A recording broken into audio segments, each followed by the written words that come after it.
Good morning students. Physics BSc first sem की आज दूसरी क्लास और क्लास को लेकर मैं आप सबके समक्ष उपस्थित हुआ हूं और ये ऑनलाइन दूसरी क्लास है जिसकी रिकॉर्डिंग हुई है। आज का जो हमारा टॉपिक है वो प्रॉपर्टीज ऑफ मैटर पर ही है और कल जो हमने टॉपिक कंप्लीट किया था उसके बाद हुक्स लॉ और इलेक्ट्रिक कांस्टेंट के बारे में हम देखेंगे। आइसोट्रॉपिक सॉलिड के इलेक्ट्रिक कांस्टेंट कौन कौन से होते हैं उसके बारे में आज बात करेंगे। तो चलिए चलते हैं आगे। सबसे पहले इंट्रोडक्शन देखते हैं। हुक्स लॉ को समझने के लिए हमें स्ट्रेस और स्ट्रेन को जानना जरूरी है कि प्रतिबल क्या होता है और विकृति क्या होती है। स्ट्रेस और स्ट्रेन को जानना है तो स्ट्रेस और स्ट्रेन के लिए सबसे पहले हम क्या जानना चाहेंगे।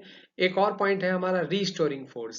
स्टूडेंट्स, हमने पहले क्या देखा था, एक डिफॉर्मिंग फोर्स पढ़ा था, विरूपक बल पढ़ा था। विरूपक बल कौन सा बल होता है कि जब कभी भी हम किसी वस्तु पर बाह्य बल लगाते हैं तो उस वस्तु के आकार या आकृति में परिवर्तन हो जाता है, उसे ही हम विरूपक बल कहते हैं। तो जैसे मैंने कल एग्जाम्पल पर आपको दिया था कि जब हम बॉल को प्रेस करते हैं तो एक फोर्स लगाते हैं, लेकिन वो बॉल खुद हम पर एक फोर्स लगाता है, रिएक्शन फोर्स या रिवर्स डायरेक्शन में हम कहें उसे, उस फोर्स को ही हम कहते हैं रीस्टोरिंग फोर्स। तो after applying deforming force due to the property of elasticity, an internal reaction force is produced in the body। ये खुद बॉडी लगाती है ना। इस फोर्स को ही हम क्या कहते हैं, रिस्टोरिंग फोर्स या प्रत्यानयन बल कहते हैं। तो स्ट्रेस जनरली होता है फोर्स अपॉन एरिया, है ना। तो force acting in unit cross section area is called the stress of any body.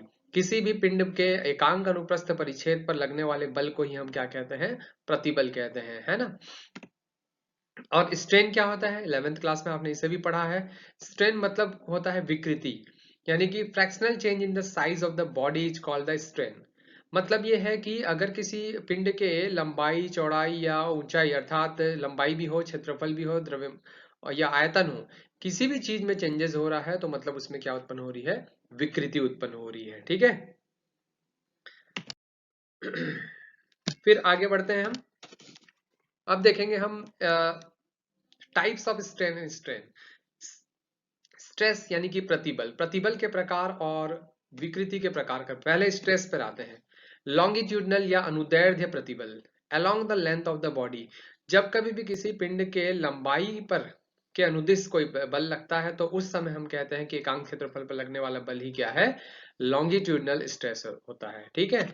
ठीक, फिर आता है अभिलंब प्रतिबल, जिसे हम normal stress also we call it normal stress, normal to the body. ठीक है। दैट मीन्स अगर किसी पिंड के अभिलंबवत कोई बल लगता है तो उसे हम कहते हैं अभिलंब प्रतिबल। ठीक है। दो इसमें कंडीशन दी गई है। Increase in volume is called the expensive. जैसे हम एक पिस्टन ले सकते हैं और पिस्टन में गैस, एक सिलेंडर में गैस भरी हुई है, यदि हम उसे परपेंडिकुलरली क्या करते हैं, पुश करते हैं तो वॉल्यूम डिक्रीज होगा। तो अगर वॉल्यूम डिक्रीज हो रहा है तो इसका मतलब वो कहलाएगा कंप्रेसिव, और यदि वॉल्यूम इंक्रीज हो रहा है तो इसका मतलब वो कहलाएगा एक्सपेंसिव। ये दो चीजें हम यहां पर देखते हैं। आगे है टेंजेंशियल स्ट्रेस, या हम कहते हैं स्पर्श रेखीय प्रतिबल। टेंजेंशियल टू क्रॉस सेक्शन, जो क्रॉस सेक्शन एरिया होता है ना, उस क्रॉस सेक्शन एरिया के यदि स्पर्श रेखीय कोई बल लग रहा है तो उस बल को हम क्या कहते हैं, प्रतिबल कहते हैं। कौन सा प्रतिबल कहते हैं, स्पर्श रेखीय प्रतिबल या टेंजेंशियल स्ट्रेस कहते हैं। अब आते हैं स्ट्रेन पे, विकृति पे। Strain, longitudinal strain, change in length upon initial length.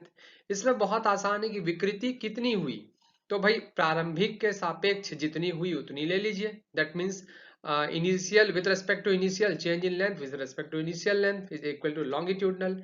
Volume, change in volume with respect to initial volume. Okay. And shearing strain, one type of the shearing stress.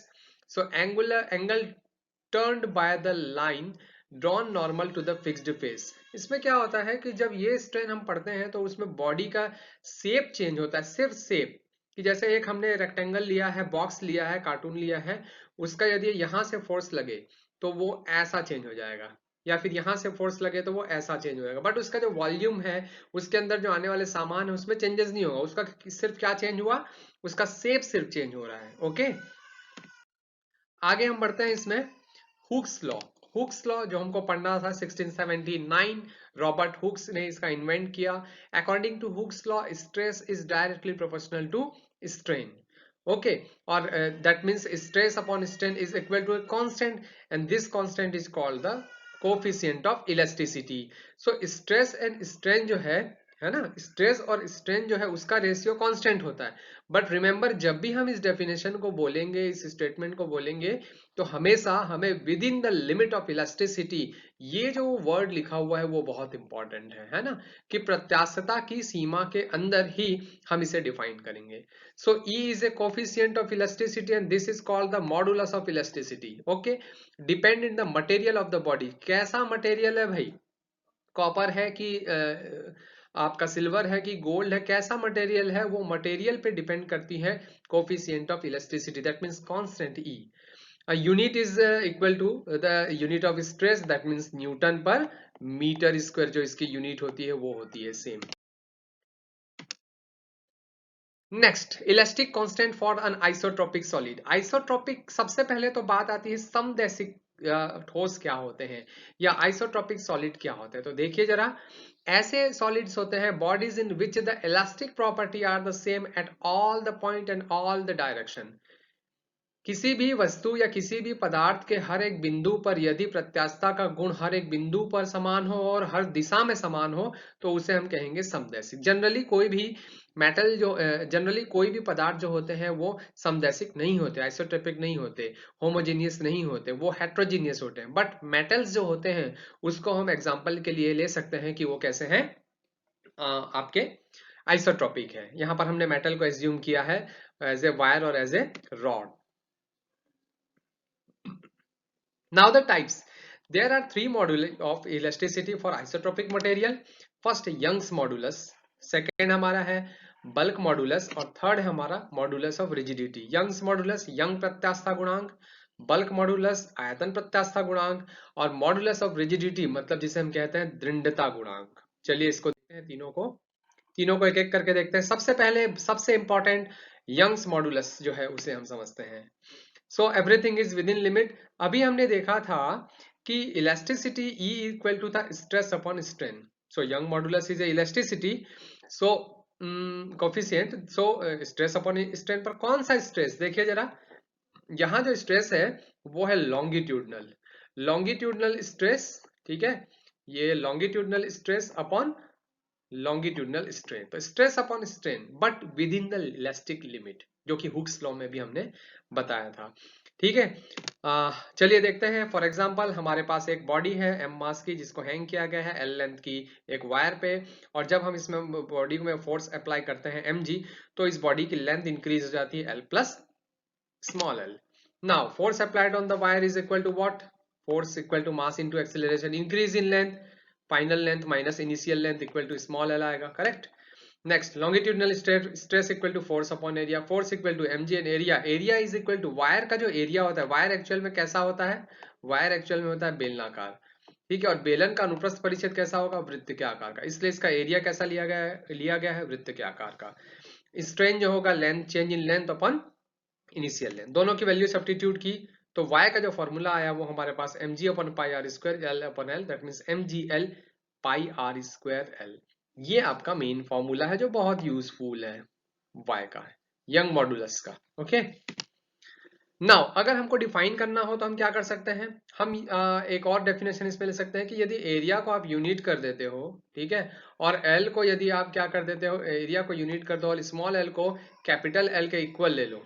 थोड़ा सा यहाँ पर हम मिटा के देखते हैं कि यदि हमने एरिया जो है उसको यूनिट कर दिया और स्मॉल एल को कैपिटल एल के इक्वल ले लिया, ये दोनों इक्वल हो गए, कैंसिल, ये भी 1 हो गया, तो जो y था वो सीधे किसके इक्वल हो जाएगा, mg के इक्वल हो जाएगा। So numerically the Young modulus of the material is the force required to the double the length of a wire of unit area cross section of the material। ठीक है भाई, unit area हमने किया, double length क्यों कहा इसने, क्योंकि देखिए पहले जो लेंथ थी वो कैपिटल एल थी, अब आपने स्मॉल एल जो है उसको भी किसके इक्विवेलेंट मान लिया है, कैपिटल एल के इक्विवेलेंट मान लिया है। तो स्मॉल एन अगर कैपिटल एल है तो एल प्लस एल क्या होगा, 2l। So that is why here we call it required to double the length of a wire of unit cross section area of that material, okay। Next bulk modulus, या इसे हम आयतन प्रत्यास्थता गुणांक भी कहते हैं। Same definition, no changes in definition within the electric limit stress upon strain, but which type of strain? Second, normal stress upon volume strain. Okay, यहाँ भी हम देख सकते हैं कि एक हमारे पास सिलेंडर है जिसमें एक प्रेशर P लगा हुआ है। जब हमने प्रेशर को P प्लस P किया तो वॉल्यूम जो हो गया वो डिक्रीज हो गया, V माइनस V हो गया। तो अगर चेंज इन वॉल्यूम निकालें हम तो V माइनस स्मॉल v है ना into minus capital V, that means capital V और कैपिटल V कैंसिल होगा तो हमारे पास जो चेंज इन वॉल्यूम आएगा वो इस बार आ जाएगा minus of small v। So normal stress निकाले तो stress force upon area, force upon area जो होता है वो एक्चुअल फॉर्मूला होता है प्रेशर का भी, सो हमने इसे प्रेशर इंडिकेट किया। वॉल्यूम स्ट्रेन निकाले तो change in volume, change in volume हमने अभी निकाला था माइनस ऑफ क्या आ रहा है v स्मॉल में, और ओरिजिनल वॉल्यूम कैपिटल V है। ओके, नेक्स्ट बल्क मॉडुलस का जो फॉर्मूला हमने अब के से इसे डिनोट करते हैं, तो आपका स्ट्रेस हो गया और ये स्ट्रेन हो गया। और अगर कंप्रेसिबिलिटी निकालनी है तो बल्क मॉडुलस के क्या होती है वो रेसिप्रोकल होती है, जिसे हम संपीड़ितता भी कहते हैं। संपीड़ितता का जो सूत्र है वो क्या है? आयतन प्रत्यास्थता गुणांक का व्युत्क्रम। Last one, modulus of rigidity, दृढ़ता गुणांक। मॉडुलस ऑफ रिजिडिटी में हम शेयरिंग और टेंजेंशियल की बात करते हैं। देखिए वही with in elastic limit definition, ratio of tangential, okay, shear stress और शेयरिंग या टेंजेंशियल स्ट्रेन, वही बात यहाँ पर भी आई। देखिए हमने मैंने जो ओरल आपको एग्जांपल बताया था वही एग्जांपल फिर से यहाँ पर आपके सामने आ चुका है। जो आपको दिख रहा है एक बॉक्स ABCD है ना, EFGH वाला जो आपको बॉक्स दिख रहा है उस पर जब फोर्स अप्लाई किया गया तो वो AB एडिस बिडिस में कन्वर्ट हो गया, CD सीडेस डीडेस में कन्वर्ट हो गया। तो जो एंगल बना हुआ है, ये एंगल की हम अगर बात करें, ये एंगल जो बना हुआ है थीटा, इस थीटा एंगल की हम बात कर रहे हैं, ये थीटा एंगल, और ये वैल्यू जो चेंज हुई है वो कितनी है आपकी x। ओके, तो ये थीटा को ही हम कहते हैं टेंजेंशियल स्ट्रेन, यही है हमारा टेंजेंशियल, इसी को हम निकालना है। तो theta equal to what, arc upon radius. तो यहाँ पर ए एडेस जो हो गया वो क्या हो गया, आर्क हो गया, ठीक है, और रेडियस जो हो गई ये वाली हो गई, दैट मीन्स एच एडेस या एच ए। तो रेडियस जो हुई वो एच ए, एक्स अपॉन कितना हो गया, एल है, एल हो गया, ठीक है, ये रेडियस हो गई। तो x अपॉन एल हो गया। अब रिजिडिटी का फॉर्मूला जो होता है वो F upon A upon theta, that means stress upon strain, F upon A, theta की जगह x अपॉन एन।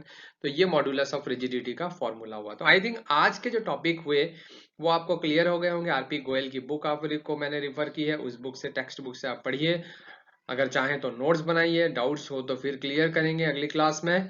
और अगर आप क्लास अटेंड नहीं कर पा रहे हैं तो हम कोशिश कीजिए कि यूट्यूब चैनल पर रहें या उसे सब्सक्राइब करके रखें, जिससे आप क्लास के नोट्स या वीडियो जो है वो आपको मिलते रहें। Thank you very much.